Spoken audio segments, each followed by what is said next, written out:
Hello everyone, welcome back to my channel Suma home kitchen. ಇವತ್ತು ತುಂಬ ರುಚಿಯಾದಂತಹ, ತುಂಬ ಸುಲಭವಾದಂತಹ ಒಂದು ಉತ್ತರ ಕರ್ನಾಟಕ ಸ್ಪೆಷಲ್ ಆಗಿರುವ ಈ ಸ್ವೀಟ್ ರೆಸಿಪಿಯನ್ನು ಮಾಡಿ ತೋರಿಸ್ತಾ ಇದ್ದೇನೆ. ಮೊದಲು 1 kg ಆಗುವಷ್ಟು ಗೋಧಿಗೆ 1/4 kg ಆಗುವಷ್ಟು ಕಡಲೆಬೇಳೆಯನ್ನು ಹಾಕಿ ನೀರನ್ನು ಹಾಕಿ ಚೆನ್ನಾಗಿ ತೊಳೆದ್ಬಿಟ್ಟು ಹಾಗೆ ಸೋದಿಸಿಬಿಟ್ಟು ಬಿಸಿಲಿನಲ್ಲಿ ಒಣಗಿಸ್ಕೊಳ್ತಾ ಇದ್ದೇನೆ. ನಂತರ ಮಷೀನಿಗೆ ಹಿಟ್ಟನ್ನು ಹಾಕ್ಸ್ಕೊಂಡು ಬಂದು 2 ಕಪ್ ಗೋಧಿ ಹಿಟ್ಟಿಗೆ ಚಿಟಿಕೆ ಉಪ್ಪನ್ನು ಹಾಕಿ ಸ್ವಲ್ಪ ನೀರನ್ನು ಹಾಕಿ ಚೆನ್ನಾಗಿ ಕಲಿಸ್ಕೊಳ್ತಾ ಇದ್ದೇನೆ. ಸ್ವಲ್ಪನೇ ನೀರನ್ನು ಹಾಕಿ ಕಲಿಸ್ಕೋಬೇಕಾಗುತ್ತೆ. ಈ ಥರ ಸ್ವಲ್ಪ ನೀರನ್ನು ಹಾಕಿ ಕಲಿಸ್ಕೊಂಡು ಚಪಾತಿ ಲಟ್ಟಿಸ್ಲಿಕ್ಕೆ ಬೇಕಾಗುವ ಹದಕ್ಕೆ ಕಲಿಸ್ಕೊಳ್ಳಿ. ನೋಡಿ, ಈ ಥರ ಗಟ್ಟಿಯಾಗಿ ಕಲಿಸ್ಕೊಂಡು ಒಂದು ತಟ್ಟೆಯನ್ನು ಮುಚ್ಚಿ ಸ್ವಲ್ಪ ಹೊತ್ತು ಎತ್ತಿಡೋಣ, ನೆನೆಯಲಿಕ್ಕೆ ಬಿಡೋಣ. ಇವಾಗ ನೋಡಿ, ನೆಂದಿದೆ, ತುಂಬ ಚೆನ್ನಾಗಿ ಬಂದಿದೆ. ಇದನ್ನು ಸ್ವಲ್ಪ ನಾದ್ಕೊಂಡು ಉರುಳೆಗಳನ್ನು ತೆಕ್ಕೊಳ್ಳೋಣ. ಚಪಾತಿ ಲಟ್ಟಿಸಲಿಕ್ಕೆ ಬೇಕಾಗುವಷ್ಟು ಗಾತ್ರದ ಉಂಡೆಗಳನ್ನಾಗಿ ತೆಕ್ಕೊಂಡು ಉರುಳೆಗಳನ್ನು ಮಾಡ್ಕೊಳ್ತಾ ಇದ್ದೇನೆ. ಇಷ್ಟು ಹಿಟ್ಟಿನಲ್ಲಿ ಸುಮಾರು 10 ರಿಂದ 12 ಚಪಾತಿಗಳು ತಯಾರಾಗುತ್ತವೆ. ಅಕ್ಕಿ ಹಿಟ್ಟಿದ್ದರೆ ಅಕ್ಕಿ ಹಿಟ್ಟು, ಅಥವಾ ಇಲ್ಲ ಅಂದರೆ ಚಪಾತಿ ಹಿಟ್ಟನ್ನೇ ಅದ್ಕೊಳ್ಳಿಕ್ಕೆ ಇಟ್ಕೊಳ್ಳಿ. ಈ ಥರ ಹಿಟ್ಟಿನಲ್ಲಿ ಅದ್ದಿಬಿಟ್ಟು ಚಪಾತಿಗಳನ್ನು ಲಟ್ಟಿಸೋಣ. ತುಂಬ ತೆಳ್ಳಗೆ ಲಟ್ಟಿಸ್ಬೇಕಾಗುತ್ತೆ. ಹಿಟ್ಟನ್ನು ಕಲಸುವಾಗಲೇ ಗಟ್ಟಿಯಾಗಿ ಕಲಿಸ್ಕೊಂಡ್ರೆ ಚಪಾತಿಗಳು ತುಂಬ ತೆಳ್ಳಗೆ ಉದ್ದಲಿಕ್ಕೆ ಚೆನ್ನಾಗಿ ಬರುತ್ತೆ. ನೋಡಿ, ಇಷ್ಟೊಂದು ತೆಳ್ಳಗೆ ಲಟ್ಟಿಸ್ಕೊಳ್ತಾ ಇದ್ದೇನೆ. ಇವುಗಳನ್ನು ಒಂದು ತಟ್ಟೆಗೆ ಎತ್ತಿಟ್ಕೋಬೇಕಾಗುತ್ತೆ.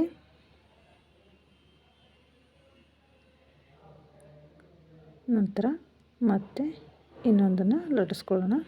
ಮಷೀನಿಗೆ 1 kg ಗೋಧಿ 1/4 kg ಕಡಲೆಬೇಳೆ ಹಾಕಿದ್ವಲ್ಲ, ಇವಾಗ ಅದು 1/4 kg ಆಗಿರುತ್ತೆ. ಕ್ವಾಂಟಿಟಿನ ನಾನು ಕಡಿಮೆ ಮಾಡ್ಕೊಂಡಿದ್ದಕ್ಕೆ 2 ಕಪ್ ಗೋಧಿ ಹಿಟ್ಟನ್ನು ಕಲಸಿ ಮಾಡಿ ತೋರಿಸ್ತಾ ಇದ್ದೀನಿ. ಈ ಥರ ಎಲ್ಲ ಚಪಾತಿಗಳನ್ನು ಲಟ್ಟಿಸ್ಕೊಂಡು ನಂತರ ಸ್ಟವ್ ಆನ್ ಮಾಡಿಬಿಟ್ಟು ತವಾನ ಇಟ್ಕೊಂಡು ಒಂದೊಂದಾಗಿ ಚಪಾತಿಗಳನ್ನು ಬೇಯಿಸ್ಕೊಳ್ಳೋಣ. ನೀವು ಬೇಕು ಅಂದರೆ ಮನೆಯಲ್ಲೇ ಚಪಾತಿ ಮಾಡೋ ಹಿಟ್ಟಿನಲ್ಲೂ ಮಾಡ್ಕೋಬೋದು. ನಿಧಾನವಾಗಿ 2 ಕಡೆಯೂ ಬೇಯಿಸ್ಕೊಳ್ಳಿ. ಇವುಗಳನ್ನು ಬೇರೆ ಪಾತ್ರೆಗೆ ಎತ್ತಿ ಇಟ್ಕೊಳ್ತಾ ಇದ್ದೀನಿ. ಹೀಗೆ ಎಲ್ಲ ಚಪಾತಿಗಳನ್ನು ಬೇಯಿಸ್ಕೊಳ್ತಾ ಇದ್ದೀನಿ. ಹಾಗೆ ನಮ್ಮ ಚಾನಲ್ಗೆ ಯಾರು ಸಬ್ಸ್ಕ್ರೈಬ್ ಆಗಿಲ್ವೋ ಅವರು ಸಬ್ಸ್ಕ್ರೈಬ್ ಮಾಡ್ಕೊಳ್ಳಿ. ಬೆಲ್ ಬಟನ್ ಒತ್ತಿ ಆಲ್ ಅಂತ ಕ್ಲಿಕ್ ಮಾಡಿ. ನನ್ನ ಎಲ್ಲ ನೋಟಿಫಿಕೇಷನ್ಗಳು ನಿಮಗೆ ಮೊದಲು ಬರುತ್ತೆ. ಹಾಗೆ ನಿಮ್ಮ ಫ್ರೆಂಡ್ಸ್ ಆ್ಯಂಡ್ ಫ್ಯಾಮಿಲಿಗೂ ಕೂಡ ಶೇರ್ ಮಾಡಿ. ಇವುಗಳನ್ನು ಹೀಗೆ ಚಪಾತಿ ಮಾಡಿಬಿಟ್ಟು ತಯಾರಿಸ್ಬೋದು. ಗೋಧಿಯನ್ನು ಹುರಿದ್ಬಿಟ್ಟು ಸಹ ಈ ಸ್ವೀಟನ್ನು ತಯಾರಿಸ್ತಾರೆ. ನಾನು ಚಪಾತಿ ಮಾಡಿಬಿಟ್ಟು ತಯಾರಿಸ್ತಾ ಇದ್ದೀನಿ, ಒಂಥರ ಡಿಫ್ರೆಂಟ್ ಆಗಿರಲಿ ಅಂತ. ಈ 2 ಟೈಪಲ್ಲೂ ಈ ಸ್ವೀಟನ್ನು ತಯಾರಿಸ್ತಾರೆ. ಜಾತ್ರೆ ಹಬ್ಬಗಳಲ್ಲಿ ಇದು ಸಹಜವಾಗಿ ಮಾಡ್ತಾರೆ. ನೀವು ಇದನ್ನು ಖಂಡಿತ ಟ್ರೈ ಮಾಡಿ, ಹೇಗಾಗಿದೆ ಅಂತ ನನಗೆ ಕಮೆಂಟ್ ಮಾಡೋದನ್ನು ಮರಿಬೇಡಿ. ಈ ಚಪಾತಿಗಳನ್ನು ಎಣ್ಣೆ ಹಾಕ್ತೀನಿ, 2 ಸೈಡ್ ಬೇಯಿಸ್ಕೊಳ್ಳಿ. ಈ ಥರ ಎಣ್ಣೆ, ತುಪ್ಪ ಹಾಗೂ ಸಕ್ಕರೆ ಇಲ್ಲದೇ ಒಂದು ಸ್ವೀಟನ್ನು ನಾವು ಮಾಡ್ಬೋದು. ನೋಡಿ, ಎಲ್ಲ ಚಪಾತಿಗಳನ್ನು ಒಂದೊಂದಾಗಿ ಬೇಯಿಸಿ ಸೈಡಿಗೆ ಎತ್ತಿಟ್ಕೊಂಡಿದ್ದೀನಿ. ಇವುಗಳನ್ನು ಬಿಸಿ ಇರುವಾಗಲೇ ಒಂದು ಮಿಕ್ಸಿ ಜಾರ್ಗೆ ಸಣ್ಣದಾಗಿ ಪೀಸಸ್ಗಳನ್ನು ಮಾಡಿಕೊಂಡು ಹಾಕಿಬಿಟ್ಟು ಪೌಡ್ರ್ ಮಾಡ್ಕೋಬೇಕಾಗುತ್ತೆ. ತುಂಬ ಟೇಸ್ಟಾಗಿರುತ್ತೆ. ನೋಡಿ, 2 ಚಪಾತಿಗಳನ್ನು ಒಂದೊಂದು ಸಾರಿ ಪೌಡ್ರ್ ಮಾಡ್ಕೊಳ್ತಾ ಇದ್ದೀನಿ. ಚಪಾತಿ ಆರಿದ ನಂತರ ಪೌಡ್ರ್ ಮಾಡ್ಕೊಳ್ಳೋಕ್ಕೆ ಸರಿಯಾಗೋದಿಲ್ಲ, ಯಾಕಂದರೆ ದೊಡ್ಡ ದೊಡ್ಡ ಪೀಸ್ಗಳು ಹಾಗೆ ಉಳಿದ್ಬಿಡುತ್ತೆ. ನಂತರ ಈ ಪೌಡ್ರನ್ನು ಒಂದು ಪಾತ್ರೆಗೆ ತಗೊಳ್ಳೋಣ. ನೋಡಿ, ಈ ಥರ ತರಿಯಾಗಿ ಎಷ್ಟು ಚೆನ್ನಾಗಿ ಪೌಡ್ರ್ ಆಗಿದೆ. ಇವಾಗ ಒಂದು ತಟ್ಟೆಗೆ ಇದನ್ನು ತಗೊಳ್ಳೋಣ. ಹೀಗೆ ಎಲ್ಲ ಚಪಾತಿಗಳನ್ನು ಮಿಕ್ಸಿ ಮಾಡ್ಕೊಂಡ್ಬಿಟ್ಟು ಪೌಡ್ರನ್ನು ತಯಾರಿಸ್ಕೊಳ್ತಾ ಇದ್ದೆ. ನಂತರ 1 ಕಪ್ ಹುರಿಗಡಲೆಯನ್ನು ಮಿಕ್ಸಿ ಮಾಡ್ಕೊಳ್ತಾ ಇದ್ದೀನಿ.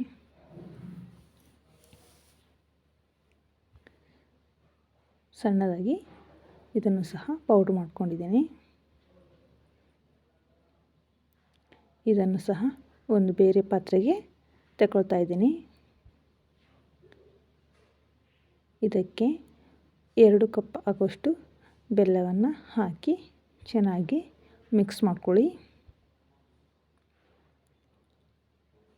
ನಂತರ ಮತ್ತೆ ಅದೇ ಮಿಕ್ಸಿ ಜಾರ್ಗೆ ಇದನ್ನು ಹಾಕ್ಕೊಂಡ್ಬಿಟ್ಟು ಮತ್ತೆ ಪೌಡ್ರ್ ಮಾಡ್ಕೊಳ್ಳೋಣ.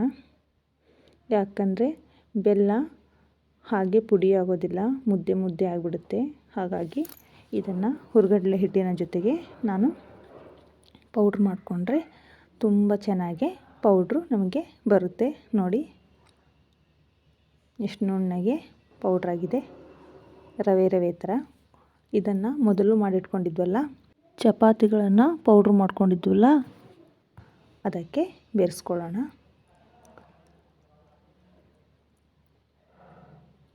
ನೋಡಿ, ಪುಟಾಣಿ ಹಿಟ್ಟು ಹಾಗೂ ಬೆಲ್ಲನ ಮಿಕ್ಸಿ ಮಾಡಿಕೊಂಡು ಇದಕ್ಕೆ ಬೆರೆಸಿ, ನಂತರ ಸ್ವಲ್ಪ 1 ಸ್ಪೂನ್ ಆಗೋಷ್ಟು ಏಲಕ್ಕಿ ಪುಡಿಯನ್ನು ಹಾಕೋಣ. ನಂತರ ತುರಿದ ಒಣ ಕೊಬ್ಬರಿಯನ್ನು 1 ಕಪ್ ಹಾಕ್ಕೊಳ್ಳೋಣ. ನಂತರ ಕತ್ತರಿಸಿದ ಗೋಡಂಬಿಯನ್ನು ಹಾಕಿ, ಸಣ್ಣಗೆ ಕತ್ತರಿಸಿದ ಬಾದಾಮಿಯನ್ನು ಕೂಡ ಹಾಕ್ಕೊಳ್ತಾ ಇದ್ದೀನಿ. ಇದು ಆಪ್ಷನಲ್ಲು, ನೀವು ಬೇಕಂದರೆ ಹಾಕ್ಕೋಬೋದು, ಬೇಡ ಅಂದರೆ ಸ್ಕಿಪ್ ಮಾಡ್ಕೊಳ್ಳಿ. ಚೆನ್ನಾಗಿ ಮಿಕ್ಸ್ ಮಾಡಿಬಿಟ್ಟು ಇದನ್ನು ಹಾಲು ತುಪ್ಪದ ಜೊತೆ ಸವಿತಾರೆ. ತುಂಬ ಚೆನ್ನಾಗಿ ಫ್ಲೇವರು ಬರ್ತಾಯಿದೆ, ಹಾಗೆ ರುಚಿನೂ ಹೌದು, ಆರೋಗ್ಯಕ್ಕೂ ತುಂಬ ಒಳ್ಳೆಯದು. ನೋಡಿ, ಒಂದು ಸರ್ವಿಂಗ್ ಬೌಲ್ಗೆ ಇದನ್ನು ಸರ್ವ್ ಮಾಡ್ಕೊಳ್ತಾ ಇದ್ದೀನಿ. ಇವಾಗ ನಮಗೆ ಬೇಕಾಗೋ ಉತ್ತರ ಕರ್ನಾಟಕ ಸ್ಪೆಷಲ್ ಮಾದಲಿ ತಯಾರಾಯಿತು. ಈ ವಿಡಿಯೋ ನಿಮಗೆ ತುಂಬ ಇಷ್ಟ ಆಗಿದೆ ಅಂತ ತಿಳ್ಕೊಳ್ತೀನಿ. ಹಾಗೆ ಕೊನೆವರೆಗೂ ನಮ್ಮ ವಿಡಿಯೋನ ವಾಚ್ ಮಾಡಿದ್ದಕ್ಕೆ ನಿಮಗೆಲ್ಲ ತುಂಬ ಥ್ಯಾಂಕ್ಸ್.